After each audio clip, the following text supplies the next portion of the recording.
Bike চালানোর সময় যদি হুট করে আপনার সামনে কোনো বাচ্চা চলে আসে, তাহলে সম্ভব হলে ব্রেক করবেন। আর যদি ব্রেক করার সময়টুকু না পান, তাহলে চেষ্টা করবেন বাচ্চার পিছন দিক দিয়ে চলে যেতে।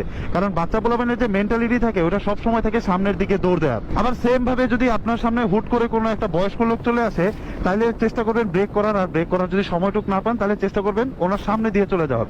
কারণ বয়স্ক লোকদের মেন্টালিটি থাকে হচ্ছে সবসময় পিছন দিকে চলে যাওয়ার বা এক জায়গায় থেমে যাওয়ার। সেম ভাবে যদি আপনি বাইক চালানোর সময় আপনার সামনে কোনো মধ্যবয়স্ক পুরুষ বা কোনো ছেলে মানুষ চলে আসে, তাহলে চেষ্টা করবেন ব্রেক করার। আর যদি সেটা নাও পারেন, তাহলে চেষ্টা করবেন জাস্ট স্লো করার। কারণ স্লো করলে সে ওইটুক সময় পেয়ে যাবে, সামনে পিছে ডাইনে বামে যেভাবে হোক সে কাটায় গুটা বের হয়ে যাবে। কারণ ছেলে মানুষের ওই এক্সপিরিয়েন্সটা থাকে। বাট যদি মনে করেন আপনার সামনে কোনো মেয়ে মানুষ চলে আসে, তাহলে ভাই ওইটারে ইমিডিয়েটলি ব্রেক করেন এবং ওই জায়গায় ব্রেক করেন। কারণ মেয়ে মানুষের সামনে আপনি বাইক নিয়ে আসলে আপনি সামনে যান, পিছনে যান, ব্রেক না করলে আপনি যেভাবে যান, ও প্রথমে ডাইনে যাবে, তারপর বামে যাবে, পারলে উপরে যাবে, নাহলে নিচে যাবে, এরপরে ওই জায়গায় দাঁড়ায় থাকবে।